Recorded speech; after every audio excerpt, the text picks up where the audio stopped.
my morning started a beautiful morning, similar to today. Beautiful sunny morning.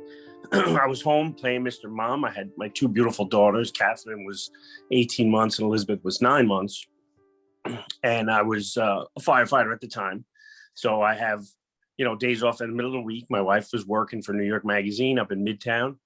And so I was home. I had the girls and it was a great, beautiful morning. We just finished breakfast and I got a call from my next door neighbor, who was like my surrogate mom. My mom had passed away a few years before and she was taking care of us and took care of my little girls at the time. And so she called, she said, a plane just had hit the World Trade Center.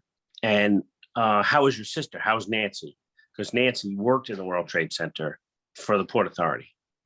So I'm like, oh my heavens. Okay, great. Thanks very much. I'm going to find out. I start my checking into things and calling people. Immediately phones are down. There's no cell service because who had cell phones? Only a few people.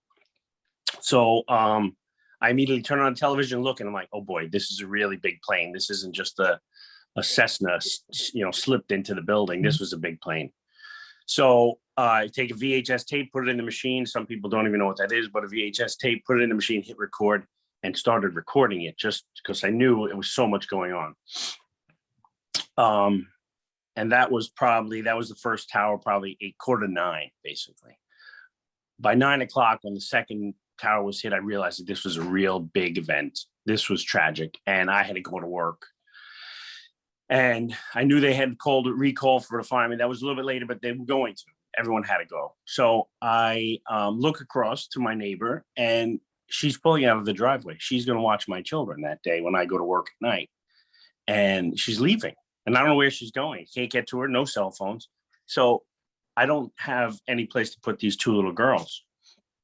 So I hear my brother's voice, who was a Marine, and told me, your duty is to your family now. He was older than me and said, your duty is to family. Your first priority is take care of those children. So now I'm jumping through my skin trying to get out and get somewhere. My two sisters lived in New Jersey, so they weren't able to come over and help. And it was probably, I watched the whole thing unfold on television, basically. And I knew when this first thing I thought was, we're never going to be able to put these fires out. Never thought that those buildings would ever collapse. And I thought, this is impossible. I have to go and I can't get there. So probably just before 10 o'clock, Nancy had finally called me. She finally got out of the building and she called me from a little store down near Nassau Street. And she said, Gerard, what do I do? Where do I go? I said, well, Eileen, my wife, is up in Midtown. Go to the FDNY'er Drive, get away from the buildings and walk north. Just go. The buildings hadn't collapsed at this point. So she does what I tell her. She starts heading up north and she's just outside the dust cloud. If you remember that morning, the dust cloud went south and kind of to the west side. So the east side was pretty well protected. So I don't know. I know she's safe, but I don't know where she is. Little did I know that at that point I was trying to get in touch with my brother. I couldn't get a hold of him. Wasn't at home. He had a cell phone because he had a business. So no cell phone answering. I called the firehouse. They said, yeah, he was working. They went early and they're probably there. So now I'm getting a little nervous because now I know things are getting bad, but he's there. He was skilled. He was a Marine. So he was trained. He was assigned to Engine 219, but he was with Ladder 105, their sister company from downtown Brooklyn. And I'm sure he knew that, he was going there because Nancy was in the building. His fiance was a few blocks away. So he wanted to get to downtown Manhattan, I'm sure, for no other reason except for his training, as well as being a firefighter, prior police officer. He was there. And like I said, he was the one who told me, well, take care of your children. As soon as your children are covered, you're free to go.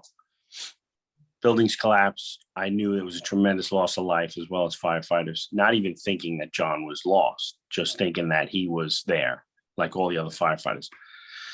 Finally, a few hours later, buildings are down. There's nothing I can do anymore at this point, but now I start realizing I still have my job to do. My neighbor comes home. I pass the children off, run into Brooklyn where my firehouse was.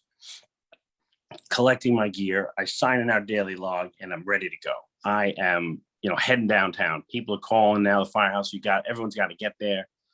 And my chief walks in, and with that, a fire truck from New Jersey pulls up. And the chief comes in and says, listen, you're responsible for this fire truck. You're going to be a lieutenant soon. You have to stay with this fire truck for the day and run all the runs in Borough Park. I said, I can't. I have to go. My brother could be down there. I got to go get him. And he tells me, we get it. There's thousands of guys down there looking for everybody and searching and doing their job. You have to be the guy here. There's nobody left. We have companies from New Jersey all over the borough, all over Manhattan, helping, and you have to help. So I spent the better part of 8 or 10 hours responding in Borough Park, probably more. That was a whole day with this company from New Jersey. And funny how you don't remember certain things. I can't remember what company it was. I do have vague memory that it was Elizabeth, New Jersey. And then it was probably around midnight that my company had come back. They had responded actually to the World Trade Center as well from Borough Park. And my senior man came in. I was in the house watch waiting for a run. Phones were down. They were getting us via this thing they call the voice alarm system. They just call and say, hey, you got to run, go to 42nd Street, 12th Avenue. And there's a house on fire. So I'm sitting there and he comes in and he knew my situation at that point. Everybody knew my brother was a firefighter and working. And he said, listen, 105, we found their truck, but we haven't found the person yet. So he said, there's a good chance that they're all gone. He goes, right now the list of the missing is 1,000. He goes, we don't know what the number is, but we don't think they made it. And it was very emotional. And he said, you know what you need to do? You need to go home. And I'm like, no, I have a job to do. I got to stay here. I have to go. He goes, listen, you told me that your brother's fiance got to Midtown to my wife's office. It took them until almost midnight to get home. So they had gotten in just ahead of me. My sister Nancy was there. My brother's fiance got there and got home. So they were all in my house. He said, your whole family's in your house. There's enough firemen doing their job here. You need to go to them. And I remember driving over and it's funny, the dust was already in Brooklyn by that point. So the cars had this crazy dust on them. And I'm looking at the dust thinking, that's from lower Manhattan. And I'm in the middle of Borough Park, almost in the middle of the borough of Brooklyn. And it's here. And I said, I can't go there right now. If I go there, I'm never going to leave that site. I'm going to be there forever because I knew that we had lost so many guys and personal friends of mine, as well as my brother. And I said, you know what? I got to go home. I have to go home because everybody was at the house thinking of what to do. Well, I was the firefighter now, and I was the big brother, who was the little brother, but now gravitated to a new role. Let me go home. And I went home, and it was a chaotic few days of grief and disbelief and everybody just trying to make sense of the whole thing. It was really, really traumatic. And the fact that Nancy was okay, if we had lost both of them, it would have been exponentially worse. So Nancy has her own issues with some survivor guilt, but we can't change that part of history. You can look back, but you can't go back. So it took me a couple of days, and unfortunately, I have a lot of good friends at the fire department. Someone said, listen, we're taking you in to the World Trade Center. We're going to go to the truck. We're going to go to 105's rig, and you're going to get a look-see. And from that day, when I got there, I sat on the truck, and I still was in disbelief. And if you could orientate yourselves a little bit to where the fire truck was in relation to the site, it was pretty much on West Street, directly in front of the Marriott. So as we think about that day and John's events that day, we think they went into the Marriott and then found their way into the South Tower. And so I went and I took some time, and I really took a moment to really kind of feel the gravity of the loss standing there. And it was truly traumatic. But I took a deep breath and I said, you know what? This is my job. We're here to help people. That's what firefighters do. And that's what my brother was doing. And I know his history told him he had to be there because he was in the Beirut barracks bombing in 1983 and survive that, only to come here and go to work that morning and then go to the World Trade Center site to die. So truly, truly, he knew his place was there. He knew he had to be there. And he had said to me when he got back from the military that I was going to join. And he's like, "You're not joining." He goes, "If there was ever a conflict, I would go again, and not you. You're the smart one. You need to be the one who takes care of things." So, pardon me. So he was destined to be there. It sounds crazy, but I think he was destined to be there. And the years between Beirut and 9/11 kind of cultivated his life to be there. He showed people how to love, how to be compassionate, how to be understanding, and to really, really appreciate what we have every day. Every day, really understand that this is a very precious place we live in. Even though we're surrounded with grief and pain and suffering, the people in our lives, in the world we live in, are truly, truly important. Every moment is important. So fast forward, we spent months and months searching for anybody and everybody. And it was, I spent a lot of time there. So much time that I actually, we hired a live-in to take care of the children, so that in the middle of the night, if I felt like I had to go, I would just get in my car and go. Because it was, I think his words in my head were, take care of business. You have to do this. And I knew that he was telling me that because it was only a small window of recovery that we were going to have. And then once they shut it, there's no more recovery. So living with the regret of not going would have been worse than going in the middle of the night to do my job. So I knew that he was playing at me there too. He was working his magic, from the other side of the grave, if you want to say. And fortunately, we were the only person recovered from ladder 105. And the recovery came from two bone fragments we had recovered at the landfill. But it happened just around Easter in 2002. And just a couple of days before, I was working through the night at the site, and we had recovered a firefighter. And it was probably my most proud moment was when we were able to take that firefighter, put him in the Stokes basket, and carry him up the ramp. And I thought, wow, could it have been John? Was it possible? And obviously it was not possible, because the firefighter we had taken out was a different timing. John's recovery came from the ME's office from the landfill. But it was one of those things, aha moment that was unbelievable. I finally made what the goal I was there for. And I had recovered many people and things along those lines through the course of my time there. But it was so fulfilling to know that I had done something so good. And we made a recovery. The other 7 on the fire truck that day, nobody was ever recovered. So it was kind of interesting how that played out, that we got it and nobody else. And I say that we, because my brother's fiance was struggling so much with the fact that he could be gone. They were 6 weeks from being married. So it was a traumatic loss for her. And that recovery, I think, kind of cinched it with her, saying that he was finally gone. And it was so pivotal because one of his big attributes was he had very large calves from being in the Marine Corps. And he was in Okinawa, Japan for a while, and a radio operator. They had to climb to the top of the mountain every day. So he developed these huge calves and legs. And that was one of the bones we had found. So kind of told us, and it gave us a little bit of closure to that part of our life, that we did get a recovery and we were able to bury something. Not everybody was able to do that or have that benefit, So it was pretty traumatic, and it was a pretty interesting story as far as that goes, because Nancy being in the building, John going to the building, his fiance being next to the building, and me not being able to go to the buildings was the most amazing thing, because I know that if my neighbor was present, those girls would have been passed off to her. I would have been in Brooklyn, and before that fire truck pulled up, hours before, I would have been headed to Lower Manhattan, and who knows if I would have been there for the collapses. And I know a lot of people, personal friends of mine who were there, who survived, thank God.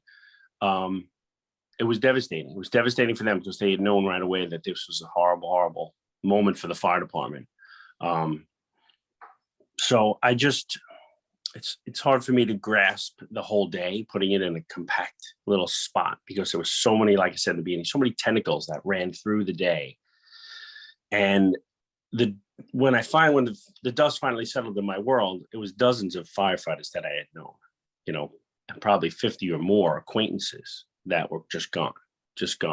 And it was a tough struggle post 9/11 to get to a good place, where I could understand that I was meant to be here and do whatever work I needed to do for John's memory, as well as the lives that are around us and the people we live with every day and we care for so much, that it took me a long time to realize that I was supposed to be here. I'm supposed to be this guy right now having this conversation with you, Shelley. So I think that wraps up my day. It's kind of a roller coaster of events, but if you could follow the track, that's what it was. Kind of a long struggle, but I knew I was focused. I knew I had a goal all that entire day. I knew that I was going to have a direction. I just didn't know where I was going. And every time I was going in one direction, I got diverted. And it was for another reason. And I got diverted again. It was another reason. And so the last thing I remember is that night, it was probably 1 or 2 in the morning, maybe even later, when I was finally leaving the firehouse, coming over the Verrazano Bridge back to the little island of Staten, I call it. And I always remembered looking over my shoulder at the trade centers. I just thought they were just two beautiful buildings. They were just amazing, architectural. Some people didn't like them. I loved them. I thought it was part of the city world, the skyline we needed to see. And they weren't there. They were there when I was going to work. No, I'm sorry. They were gone when I was going in. And it didn't really dawn on me. I'm like, because this cloud was still puffing smoke, and it could have been just a foggy day and you missed it. By that time of the night, it was dark and you could usually see the towers glowing, and they were gone. And it was really, really painful to look over my shoulder and see, oh, they really are gone. And maybe he really is gone, because we didn't realize that we were hoping that he would survive. And when he survived Beirut, 3 days, we did not know he was alive, because there was no phone communications then. In 1983, there was nothing. So we thought the same thing. He found a way to survive Beirut. Maybe he found a way to survive this. So that was the hope that kept us going for a little while, until we realized that there was no hope. Unfortunately, a lot of guys have passed. Do you ever feel him with you? Oh yeah, all the time. Even this morning, getting ready to do this, I could hear his voice saying, "You got this." You've told the story 100 times. And I love the fact that you tell the story, because it keeps my memory alive. That's what I think he thinks. You were down there searching for your brother and helping out with the recovery, first the rescue, then the recovery. How was your health, Chip? Actually, I have numerous screenings and testing. I have a little bit of pulmonary function loss. I did a whole workup on my heart. Thank God that's good. And all my cardiac parts are working. But I have the classic GERD and Barrett's esophagus and all the things from inhaling whatever we inhaled. I have sinusitis. So a lot of these things are just, the product of what I probably ingested or inhaled while I was down there. And I do remember, again, it's John's voice talking to me. If they said wear a respirator, you wore the respirator. If you're supposed to put it on, put it on. And unfortunately, sometimes when we were digging by smell. So we'd have to take them off. So we took them off, and we got in trouble numerous times for it. But I do remember, like, John was a good soldier and taught me how to be a good soldier. So he'd say, if you had to wear the respirator, put it on. If you're not doing anything and you could wear it, wear it. So I think that's God willing that, and his graces. I'm not seriously ill in any way, shape, or form. So I thank him and I thank God for that. There's no cancers or things along the lines that are truly critical to my health right now. These are just minor inconveniences to keep me alive and keep me going. So I'm blessed that I don't have those problems. And I've lost dozens of friends and people I know from World Trade Center illnesses. And it's a horrible death. You know, we talk about the 343 we lost that day. But right now we're well into the 240s of people who've died from World Trade Center illnesses, just firefighters. And we're going to eclipse that 343 number one day because the pool is still there. And there's a lot of us in the pool. And it's sad because in 11 seconds, we lost 343 firefighters, 11 seconds. And now we're 20 years later and we're in the 240s. And we're going to go past that number. And those guys actually struggled every single day of their illnesses with these horrible, horrible cancers and lung disabilities and all these things. I actually honestly think that those guys sometimes are true heroes to the fact that they did their job. They did what I did and did the recovery and, you know, and got sick. And now they're dying. And it's truly, again, another emotional thing because we, you know, last month, I think we had 4 World Trade Center deaths in the New York City Fire Department. That's staggering, you know, and that's in 1 month. That's one a week. That's one person a week we're losing to this horrible, the illnesses from World Trade Center. So it definitely, I'm blessed to know that I am healthy at this point in my life and that I can help with those funerals and do things with, you know, the ceremonial unit and the family assistance unit to help these families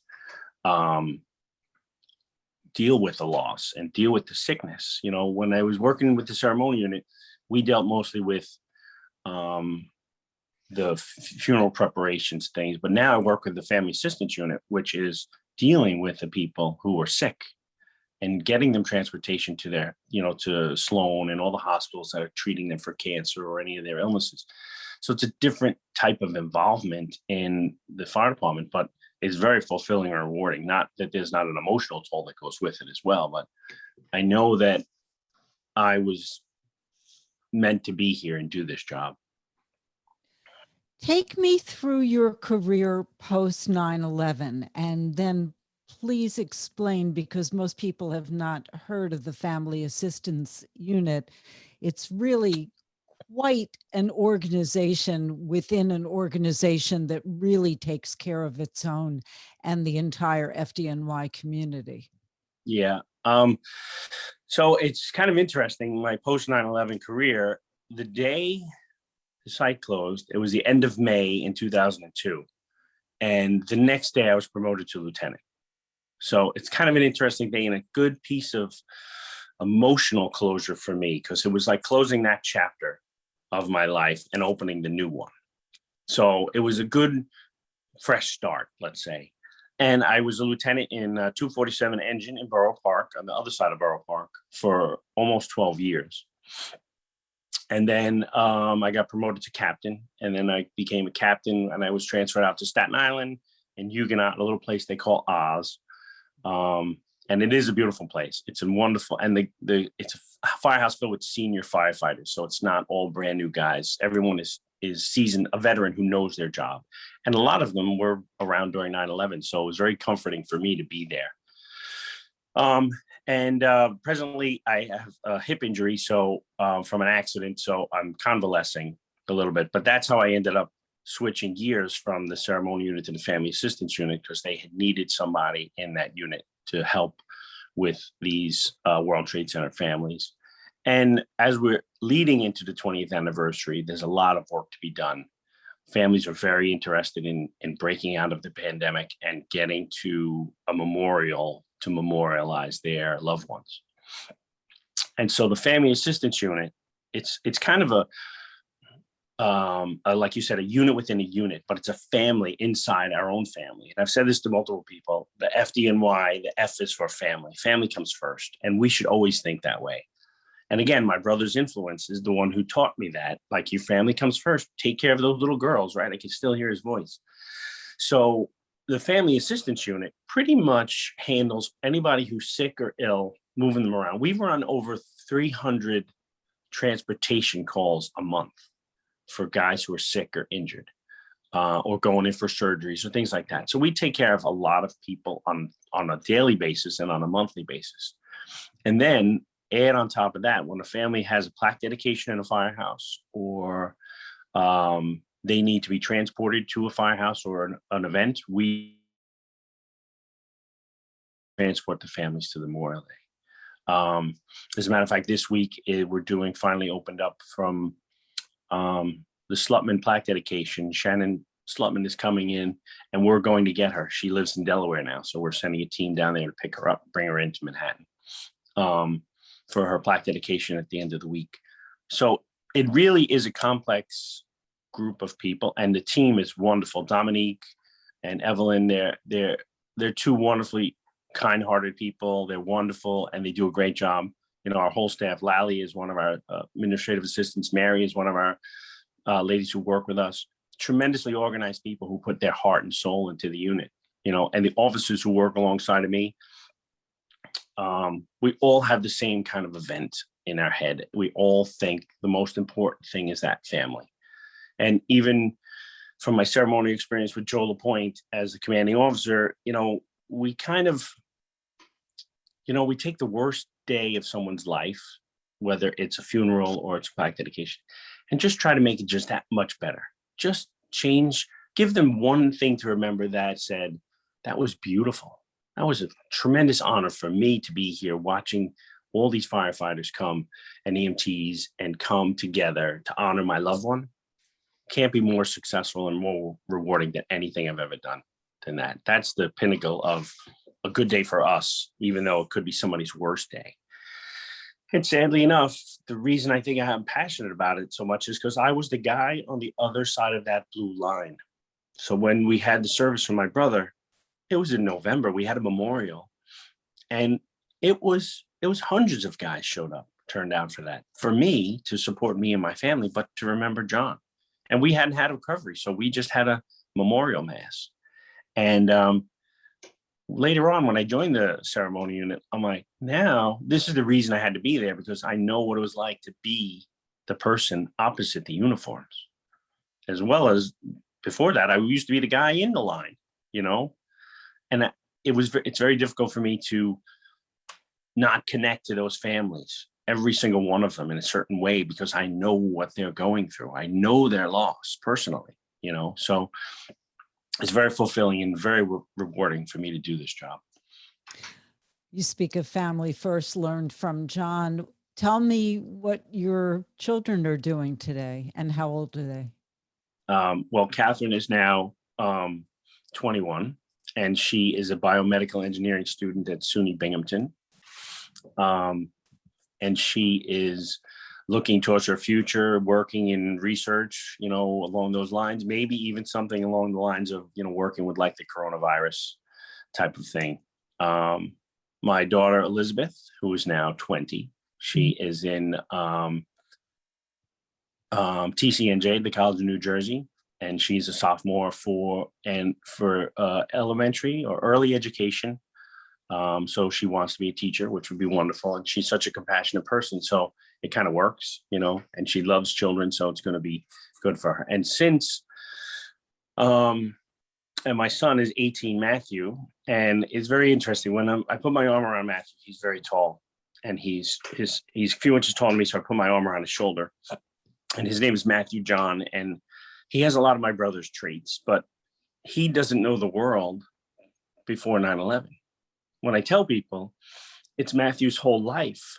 It's his whole lifetime. He does not know the world, you know, before 9/11. So he is going off to college with the coronavirus thing. He's going off to college in SUNY Alfred for machine operator, working with his hands, similar to what John and I both did our whole lives, you know, not so much the book smart guys, but the guys who actually go out there and make a difference, change in lives, you know, with the hands-on operation of things. So very proud of all of them for, you know, being so successful so far in their lives, and to understand that, you know, we're here to serve other people. So on a quick note, we've done multiple blood drives in John's memory, probably thousands of blood units put into the system to help people.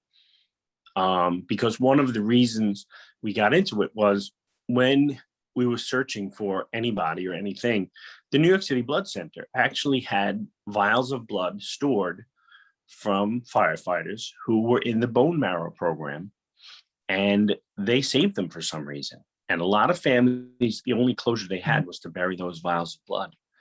So it was very important to us to run these blood drives. And this year, in the middle of the pandemic, we ran it, and we had about 90 units of blood put into the system.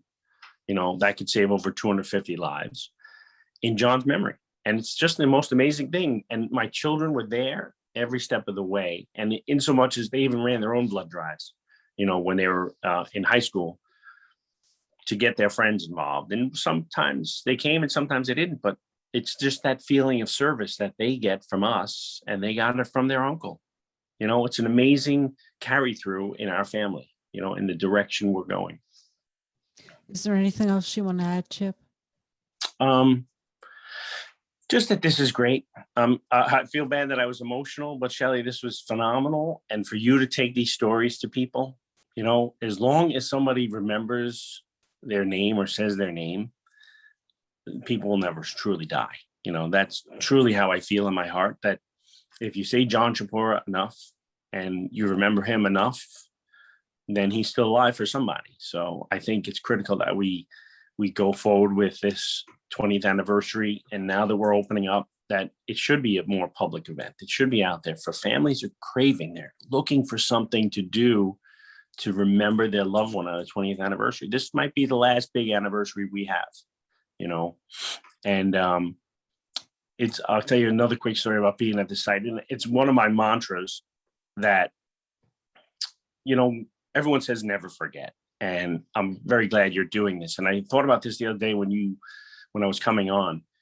And never forget gives the connotation that you could possibly forget, right? You're never going to do it, but you could accidentally forget.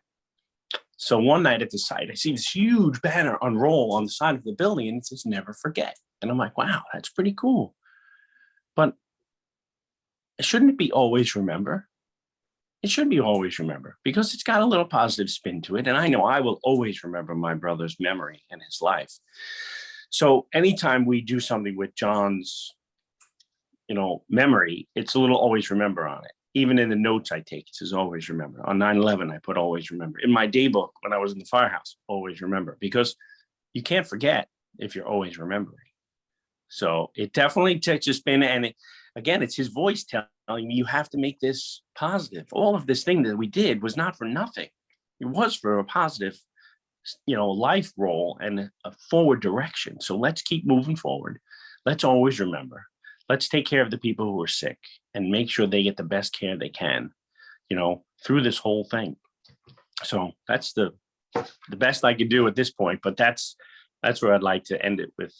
Just always remember. It's important to remember, and it's important to take care of your family and your people around you, and take care of all those people who are taking care of us. Thank you so much, Captain Chip. Thank you. You're welcome. And thank you to your brother.